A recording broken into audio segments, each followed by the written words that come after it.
Boa noite, igreja. Graças e paz a todos. E queria saudar todos os visitantes, todos aqueles que foram convidados por algum amigo. Mas eu queria te dizer que não foi teu amigo que te convidou. Foi Deus que marcou esse encontro contigo. Amém?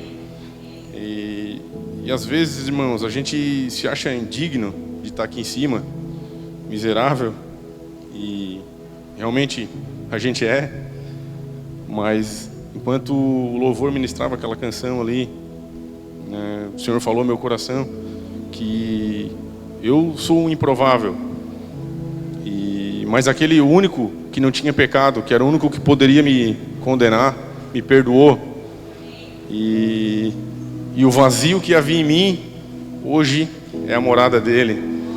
Então, né, eu queria falar isso para vocês. Irmãos, antes de a gente entrar na palavra, semana passada, quando o pastor falou para mim que eu ia trazer a palavra, eu comecei mais precisamente no domingo passado, de manhã, eu estava orando, estava meditando na palavra, pedindo uma direção para Deus sobre o que ele queria que eu falasse para a igreja dele.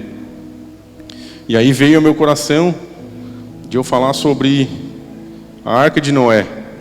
Aí eu parei e falei, não, né, Senhor? A Arca de Noé eu ensino para as crianças lá no Kids, né? E o que eu vou falar da Arca de Noé que eles já não saibam? Mas Deus continuou dizendo que era sobre isso. Então eu trouxe um desenho para vocês pintar. Não, estou brincando. Dos animaizinhos ali subindo na arca. Não, brincadeira. Mas aí eu falei para Deus assim, não, Senhor, mas se for para mim falar da Arca de Noé, então me dá uma confirmação, porque eu vou passar vergonha. E aí a minha casa tem 2 andares ali, eu estava na parte de baixo, e as minhas filhas e a minha esposa estavam vendo televisão, estavam vendo desenho, e na mesma hora, a minha filha de 2 aninhos, eu escutei a vozinha dela, bem fininha, falando, mãe, eu não estou achando a Arca de Noé, eu não estou achando a Arca de Noé, mãe. Aí eu parei tudo que eu estava fazendo ali, subi a escada e comecei a rir. Tu não está achando a Arca de Noé, filha? Ela assim, eu não estou achando. Ela estava com uma Bíblia de criança, mas ela nem pega aquela Bíblia assim, sozinha. E ela estava querendo saber onde é que estava a Arca de Noé. Daí eu comecei a rir, depois eu falei para elas porque que eu estava rindo. E aí ali Deus já me confirmou. Era isso, né? Porque é muita coincidência, né? Muito aleatório, assim, do nada. E aí eu já estava convencido que era isso. E já comecei a escrever aquilo que Deus foi me direcionando. Mas aí veio mais uma confirmação. Eu já tinha colocado ali um esboço daquilo que eu ia falar, dos versículos que Deus colocou no meu coração. E no domingo passado, eu não estava no culto, porque eu estava lá dando aula para os kids. Então eu não via a palavra. E aí na sexta-feira, quando foi postado aqui a mensagem da palavra, eu fui assistir na sexta-feira à noite. E aí, aqueles versículos que Deus tinha falado para mim, que eu coloquei aqui, eram os mesmos que o pastor pregou aqui. E aí eu mandei mensagem para ele na hora, pastor, o senhor acabou com a minha pregação, né? Aí ele começou a rir, ele, não, mas a gente não sabia um do outro, e se Deus falou a mesma coisa, então fala. Mas apesar de ser os mesmos versículos, a mensagem é outra. Mas eu acredito que Deus tem alguma coisa com essa mensagem. Alguma coisa que vai ao encontro da mensagem do pastor Juan. E na verdade, né, essa mesma mensagem que Deus quer falar conosco, através dessa passagem aqui, através da vida de Noé, é sobre chamado, sobre propósito, sobre obediência e sobre legado. E eu queria que os irmãos abrissem a palavra em Gênesis. Quem lembrar do último culto já sabe até qual é o versículo, né? Gênesis 6.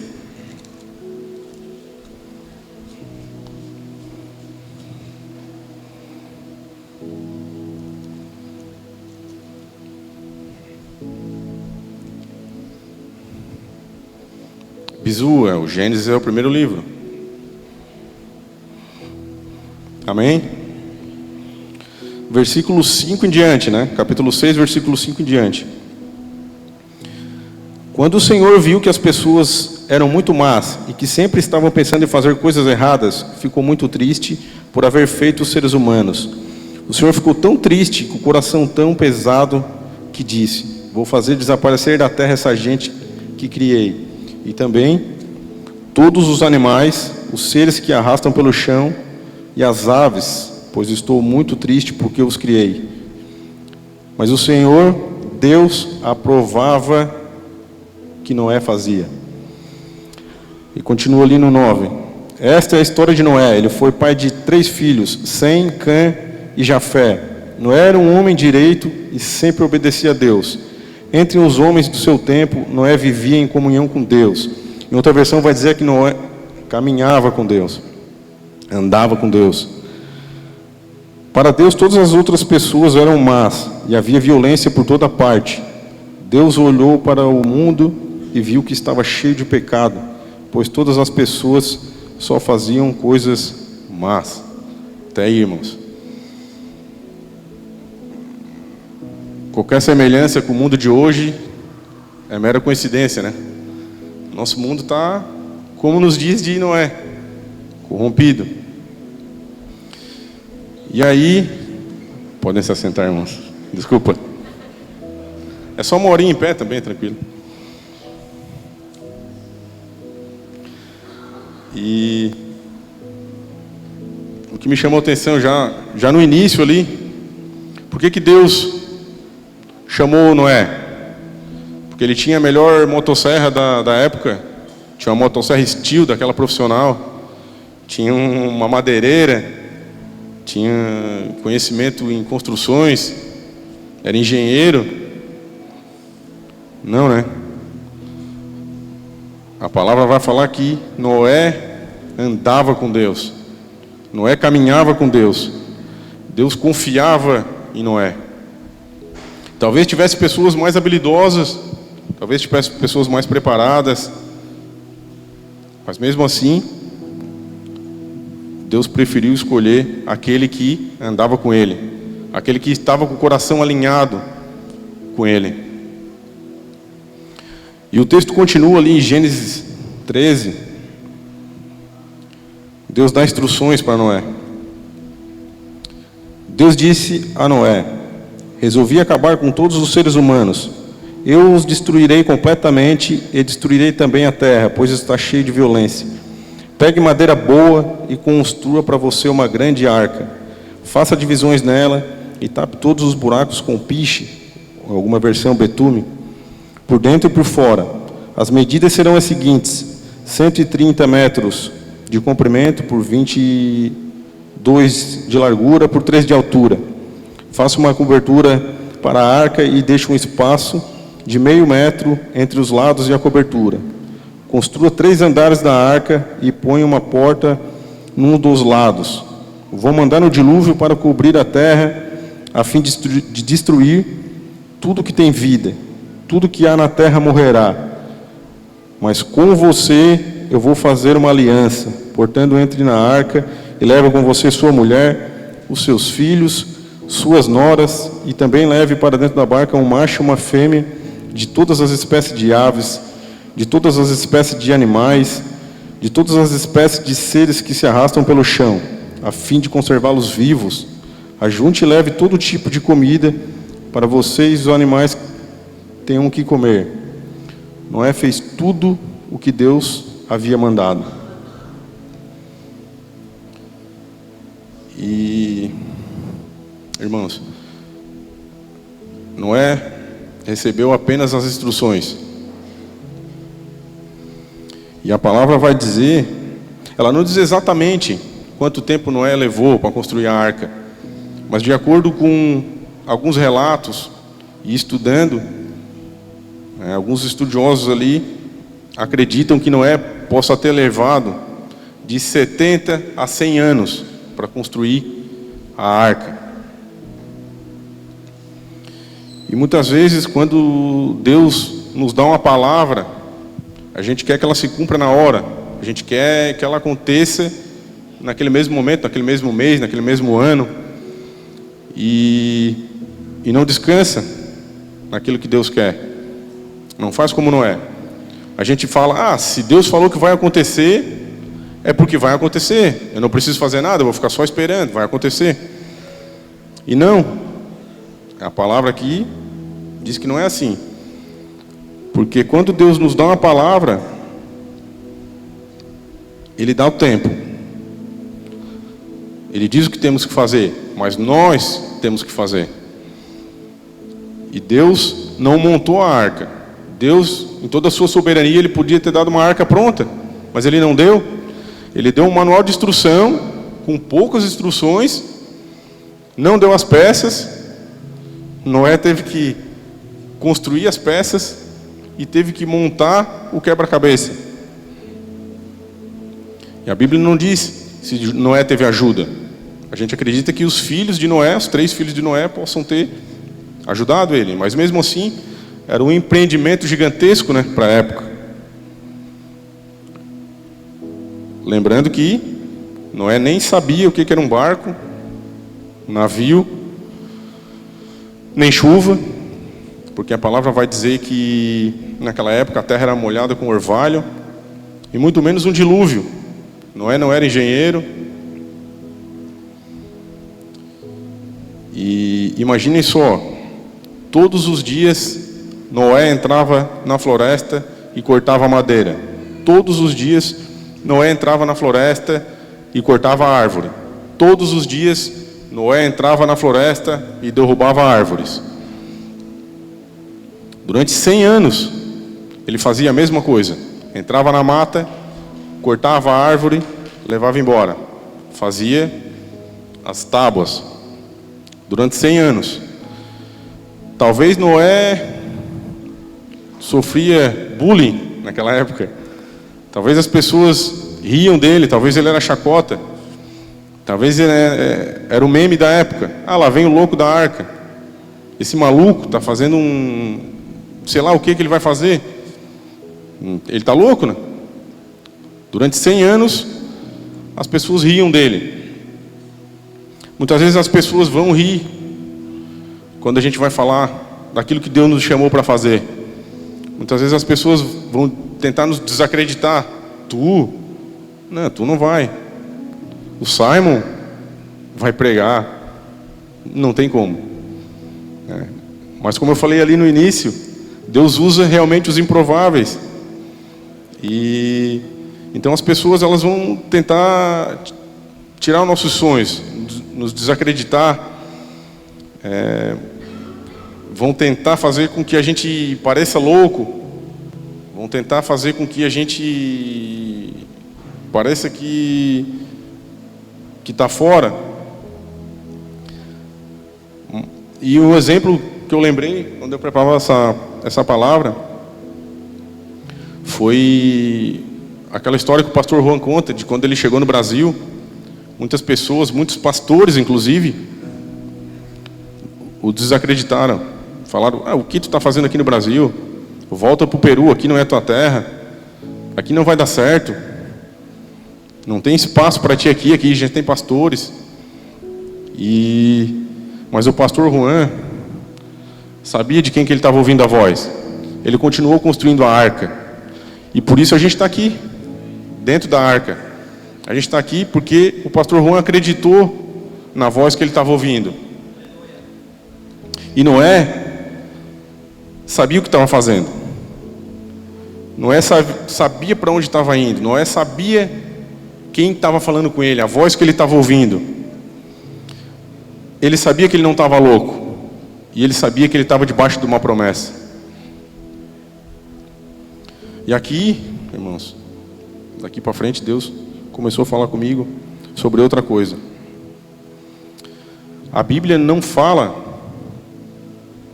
não menciona que Deus falou novamente com Noé. Não fala nada. Deus, a princípio, falou uma vez com Noé. E debaixo de uma palavra só, ele ficou 100 anos construindo. Até eu já estou achando que ele estava louco, né?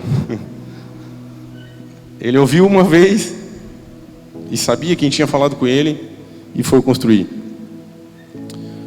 E eu não sei vocês, mas eu Às vezes eu ouço uma palavra de Deus e eu fico questionando, eu quero confirmação. Não que seja errado, irmãos. Não que seja errado.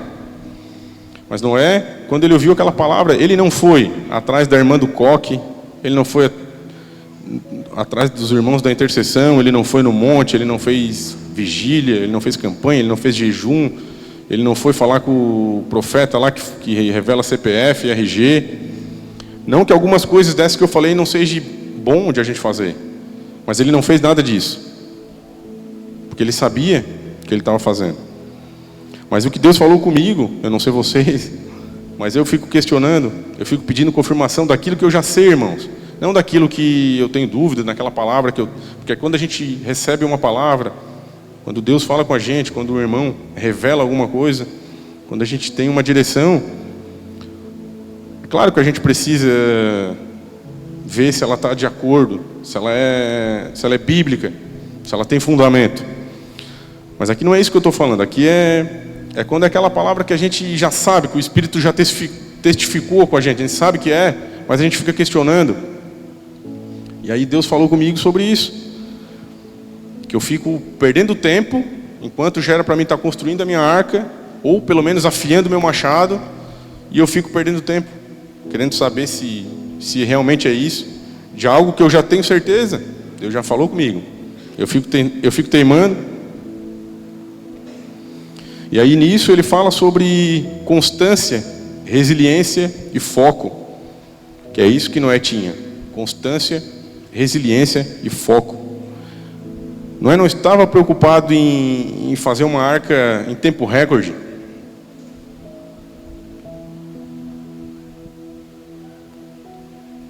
Ele não estava preocupado em fazer a melhor arca para competir com as outras igrejas da época. A minha arca é a melhor, o meu chamado é o melhor. Ele estava preocupado em fazer conforme as instruções, conforme as medidas, conforme as instruções que Deus deu para ele. E a vida cristã, irmãos, é uma corrida de resistência. Então a gente pode levar 100 anos, como Noé levou. Talvez o nosso chamado possa ser mais rápido, a gente não sabe, cada um tem um propósito. Ninguém aqui é igual, ninguém aqui tem o mesmo propósito. Imagina se todo mundo fosse guitarrista, não ia dar para todo mundo servir, né? Se todo mundo fosse baterista, se todo mundo fosse pregar, se todo mundo fosse orar. Mas tem vaga para todo mundo, só que cada um no seu propósito. A gente não pode querer fazer a arca do outro. E a vida cristã é uma corrida de resistência, não de velocidade. Eu já falei isso aqui em outra oportunidade, mas Deus falou isso ao meu coração novamente, que a gente precisa chegar, e não o primeiro a chegar, não mais rápido, mas chegar, não importa como, a gente tem que chegar.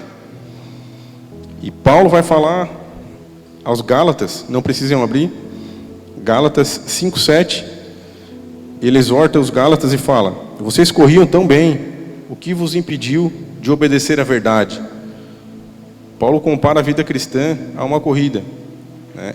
O que vos impediu de obedecer à verdade? Eles corriam tão bem, mas não chegaram. E todos nós conhecemos alguém que começou correndo bem, começou servindo, começou orando, começou queimando canelinha de fogo, estava bem.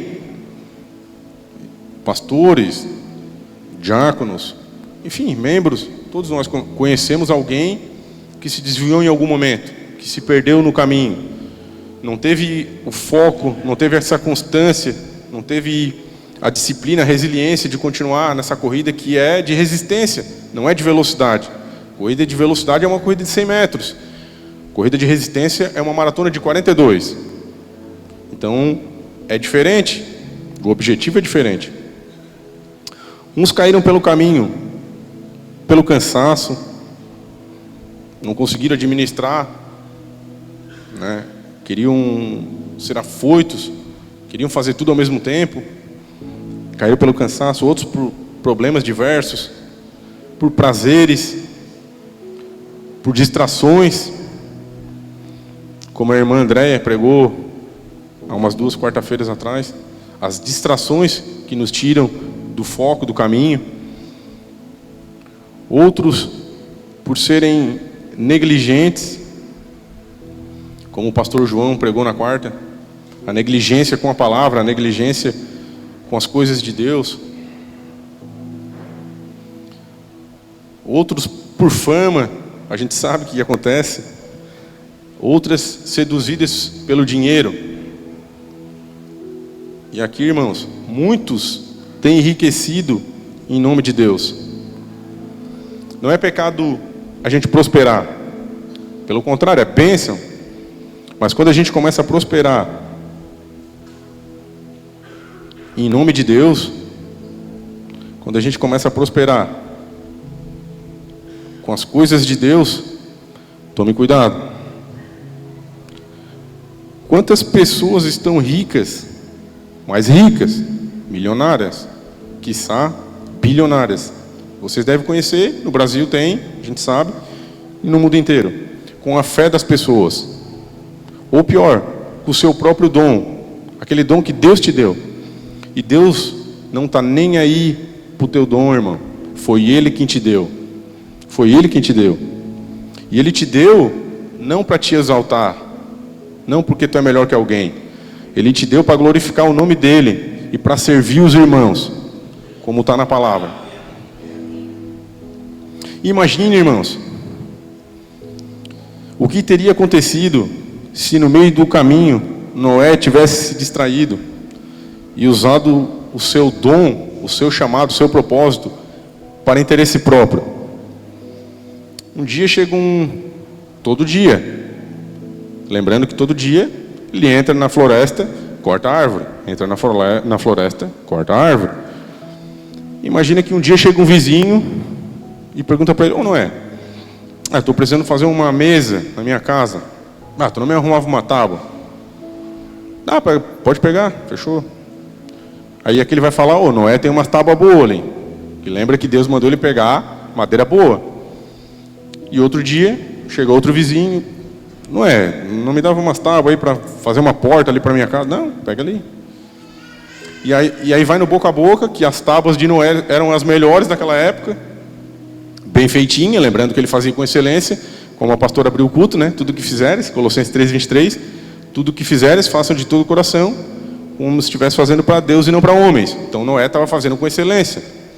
E aí vem outro vizinho e pergunta: Noé, não me vendia umas tábuas aí para me fazer uma casa? Acabei de casar.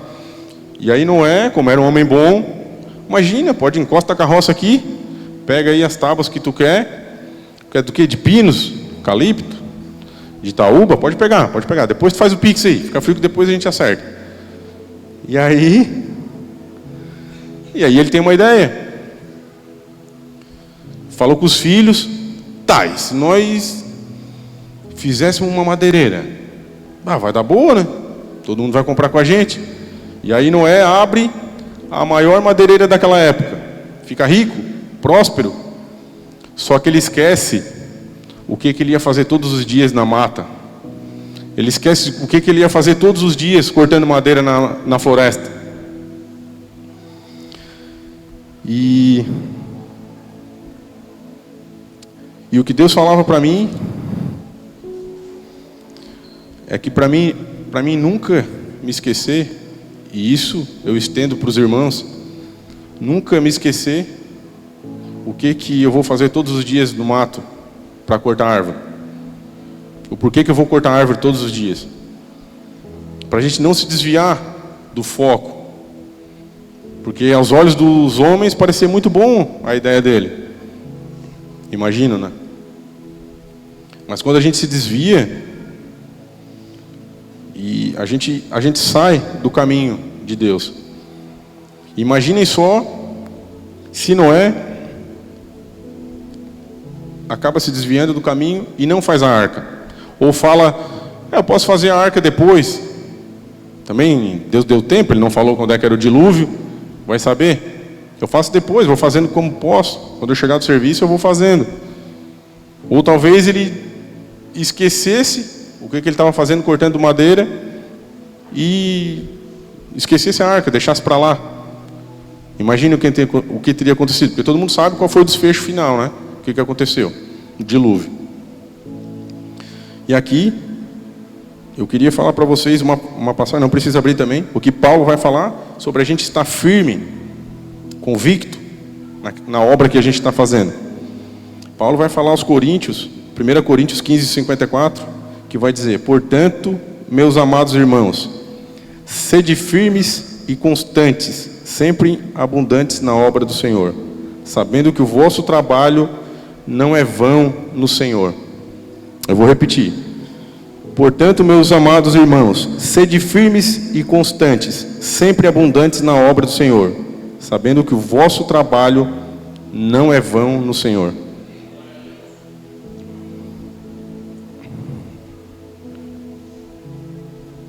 Irmãos, eu queria pedir para o louvor, se o louvor puder subir, a mensagem é curta.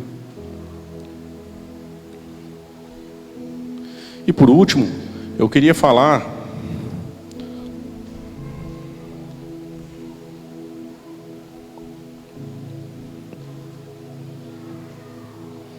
sobre o legado que Noé deixou. Porque a arca que Noé construiu, ela não salvou apenas ele.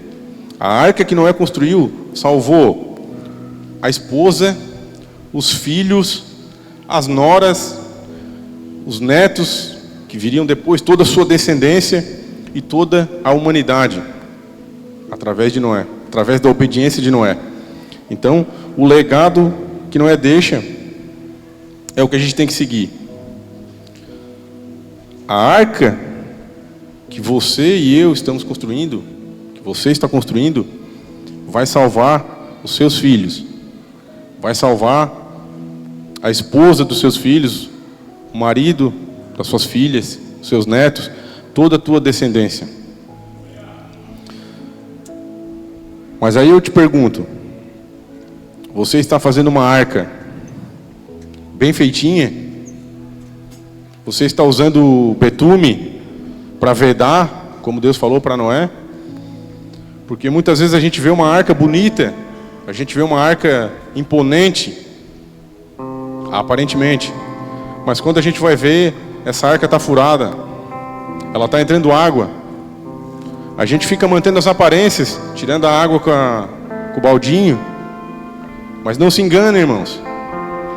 Se a nossa arca não tiver vedada, se a nossa arca não tiver como Deus mandou, com betume, com pinche, se a gente não tiver vedando todas as frestas, todas as brechas, ela vai afundar, irmãos, mais cedo ou mais tarde.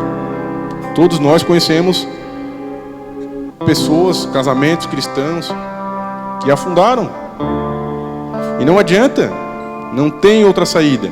Se a gente não construir uma arca firme, firmada na palavra, com madeira boa, se a gente não fazer a nossa casa na rocha, vai vir a tempestade, ela vai vir. A palavra diz que ela vai vir. E aí eu queria falar para os homens, porque aqui esse chamado aqui, Deus deu para Noé, Deus deu para o cabeça. E eu queria falar com os homens. Você está sendo o sacerdote da sua casa? Você está sendo o líder da sua casa? O líder que Deus mandou você ser? Respondam para vocês, irmãos, porque Deus me confrontou muito.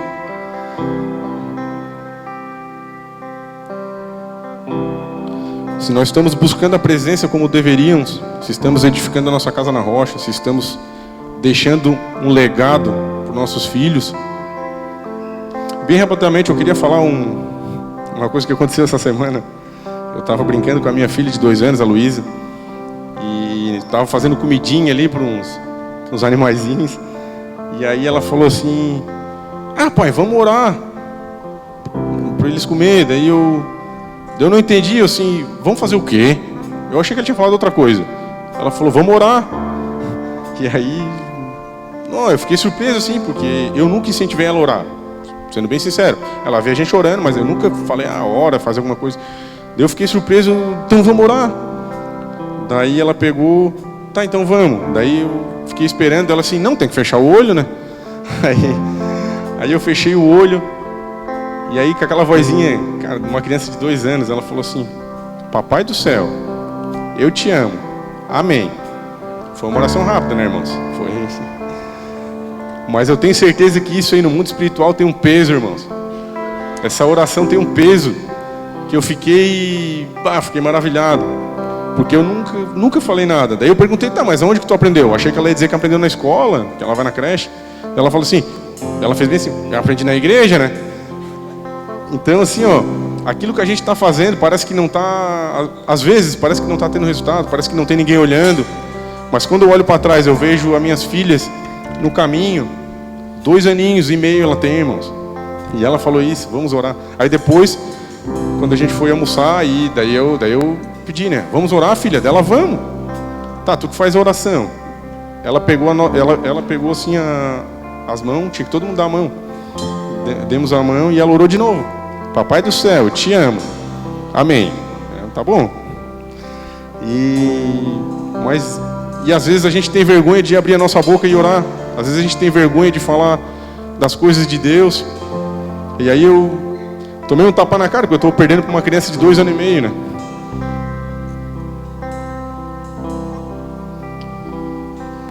E aí, mais um versículo que Deus colocou no meu coração, que vai ao encontro daquilo que o pastor Juan falou, porque ele leu isso aqui. Quando eu vi a pregação dele, eu vi que ele leu isso aqui, e eu já tinha escrito antes de ele pregar. E vai falar lá em Mateus 24, 37. Pois como foi dito nos dias de Noé, assim será também a vinda do Filho do Homem. Porquanto assim como nos dias anteriores ao dilúvio, comiam, bebiam, casavam e davam-se em casamento, até o dia que Noé entrou na arca. E não perceberam até que veio o dilúvio e os levou a todos. Assim será também na vida do Filho do Homem. É pesado isso aqui, irmãos, porque Jesus está voltando. Jesus está voltando para buscar a sua noiva. E a gente está negligenciando, como o pastor João falou na quarta-feira, a gente está negligenciando as coisas de Deus. E aqui eu me incluo também. Deus bateu em mim primeiro, para depois eu falar isso para vocês. Mas daí vem a pergunta que eu quero deixar como tema dessa mensagem. Cadê a arca que Deus mandou você construir? Cadê a arca? Onde está ela? Pesado? Porque quando ele falou isso comigo, eu fiquei pensando, tá, beleza, eu já peguei um machado aqui. Mas ele falou, não, a gente não tem 100 anos. A gente tem pressa. A gente tem que pegar o machado e entrar na mata para derrubar a árvore, irmãos. A gente não tem mais tempo.